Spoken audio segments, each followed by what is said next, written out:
سلامونه ملګرو د فیمس پښتونز ویډیو سیریز نه یو بل ویډیو سره درته حاضر یم او په د نن په ویډیو کې به ضلع سوات سره تعلق لرونکي هغه مشهور او کامیاب خلک چې خپل میدانونو کې نوم ګټلې لري دا غي ذکر وکړو ملګرو د سوات د اهمیت نه انکار کول ناممکن دي سوات هغه علاقه ده چې په 1961 کې کوین الیزابت پاکستان ته دوره کوله نو د هغې په وینا باندې د هغې په ایجنډا کې د سوات ویزټ شامل شوی سوات ته د ایشیا سویټزرلینډ ویل شي او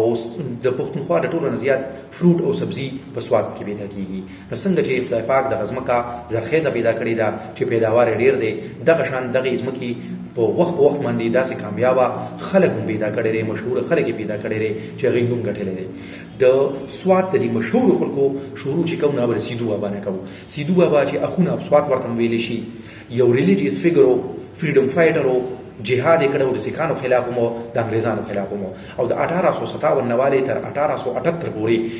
د سوات د یوسفزئی ریاست بادشاہ پاتې شوی دی نو د سوات شاهي خاندان چې کوم چې د ریاست په زمانہ کې د غي په سوات باندې حکومت کړی دی نو دغه شاهي خاندان اکچولی د دې سیدو بابا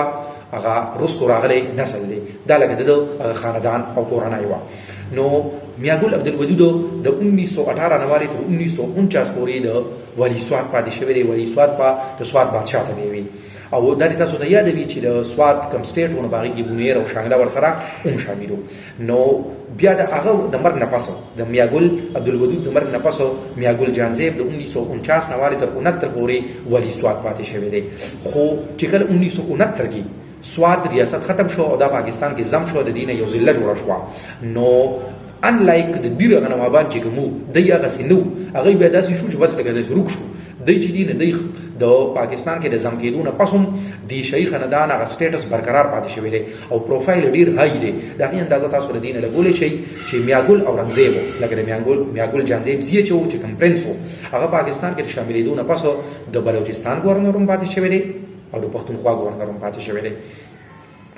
د سره سره میاګل حسن زیب چې دی د دې خاندان نو د اسلام آباد های کورټ تر جج تر ودی پورې رسیدلې دی او میاګل اکبر زیب د پاکستان د طرف نه په څو ملکونو کې امبیسډر سفیر پاتې شوی دی او د دې نو اندازو لګوي چې د پاکستان پخوانی صدر ایوب خان او د پاکستان بل پخوانی صدر غلام اسحاق خان دغه دواړو خاندانونو فیملی سره د دې رایل فیملی رښتې دي د دین علاوه چې بیا ذکر کوم د نورو د رایل فیملی نه بهر د خلکو ناصر الملک نو یاد وساتئ چې د پاکستان چې د سپریم کورټ کوم چیف جسټس جوړ شوی دی هغه کې یو سړی لري صرف چې پښتون او د سپریم کورټ د چیف جسټس تر ودی پورې رسیدلې دی او هغه ناصر الملک په دې وجه باندې یو ریکارډ ساز شخصیت دی چې د پاکستان یو پښتون وزیر اعظم دی او په 2018 کې چې کله نگران وزیر اعظم جوړېدو نو د نگران وزیر اعظم کو نه اگر چې کیر ټیکر پرایم منسٹر خو بیا هم پرایم منسٹر کو جوړ شو یو غټ خبره ده ملالۍ یوسفزئی چې انټرنیشنل فیم لري نن سبا په دنیا کې د ماشومانو او خصوصا د فیمیل تعلیم د ترقۍ لپاره ډیر غټ کار کوي ملاله فند هم دی راغین هم پیسې لګي نو د ملالۍ یوسفزئی چې د طالبانو په دور کې د ګلمکای په نوم باندې ډایری لیکله او دغه ډایری د وجې نه به انټرنیشنل میډیا ته چې په سوات کې سکیږي دغه خبر ته او دا د دنیا کم عمرترین نوبل پرایز وینر ده محمود خان چې د پښتونخوا اوسنی وزیر اعلی لري پی ټی آی سره تعلق لري دیم د سوات دی ورسره افضل خان لالا چې د طالبانو په دور کې د طالبانو خلاف د مزاحمت یو نشان د دغه د وجې نه په ټول پاکستان کې هغه د قدر په سترګه باندې کتې شو د یو احترام په نظر ورته کتې شو مراد سید چې د عمران خان دور کې وفاقي وزیر پاتې شوی دی اعظم سواتی چې د عمران خان په دور کې وفاقي وزیر پاتې شوی دی اگر چې دی اوسېږي په مانسیره کې خو د مانسیرې ډېر زیات خلک ځان ته سوات خلک وایي او وایي چې موږ سواتیان یو د کیل په دنیا کې د سوات نه داسې په غټه سطح باندې څوک نه دي خو رحیم خان د انټرنیشنل د پاکستان چې کوم نېشنل هاکی ټیمو او انټرنیشنل لیول باندې گیم کړو نو رحیم خان هم سوات سره تعلق لرو د شو بزنس د دنیا نه بدر منیر چې د پښتو فلم انډستری ذکر کیږي د بدر منیر ذکر به خامخا کیږي دا بدر منیر د سوات سره تعلق لرو معشوق سلطان چې د پی ټی وی په زمانہ کې به مونږ د پی ټی وی په میوزیکل پروګرامز کې اکثر دیدا سوات سره تعلق لرو رحیم شاه چې کومه دا و چې د پښتنو د بیلټ نه تر اوسه پورې چې وته دی او په اردو کې د ټولو نه غټ نوم پیدا کړی دی رحیم شاه نه دا خبره وا غلطه نه ورسره نزیه اقبال په اوس دور کې د پښتنو چې موسیقۍ کې کومې زنانه دي نو باغې کې د ټولو نه غټ نوم هم نازیه اقبال لري. کرن خان چې د پښتون نوجوان نسل چې دی د هغې د ټولو نه پسندیده ګلوکار دی نن سبا او پی ایچ ډي هم کړې ده ورسره دغسې لیا سره ورته موږ یو سکالر هم ویلی شو نو سوات سره تعلق لري. غزاله جاوید چې صرف 8 کاله خپل میوزیک کیریر یې جاري ساتلی او بیا د جهالت د وجې نه مړه کړی شوه. دغه غزاله جاوید په دې لږ وخت کې ډېرې کامیابۍ ترلاسه کړې وې.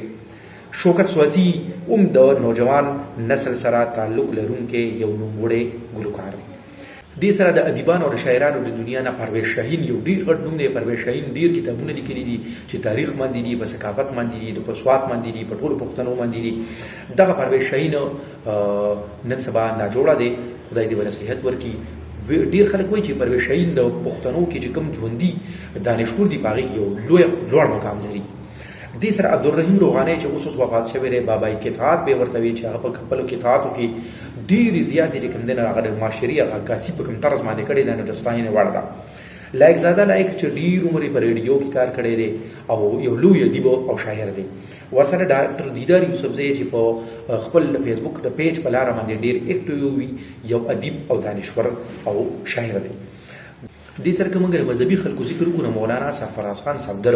چې په پنجاب کې پاتې شوی او په جنګ کې یوه لویه مدرسه وه، د هغې محتمم و، باني و او د ډېرو کتابونو یې لیکلي وو، د هغې لیکوال و، ادیب او نظام الدین شامزی چې په کراچۍ کې څوک دي په کومه مدرسه کې دي خو نظام الدین شامزی به پیژنده. وفاق المدارس کې هم یو لوړ مقام ورته حاصلو، د دې هم بیسیکلي سوات سره تعلق لرو. او په اخره کې صوفي محمد او ملا فضل الله چې میلیټنټس وو د طالبانو هغه مشرانو چې کله د طالبانو دور و نو هغه دور کې په سوات باندې هولډ و، د سوات خلک وو. نو بله ویډیو کې به د پښتونخوا یوې بلې ضلعې نه دغسې د وتلي خلکو ذکر وکړو. د الله په امان.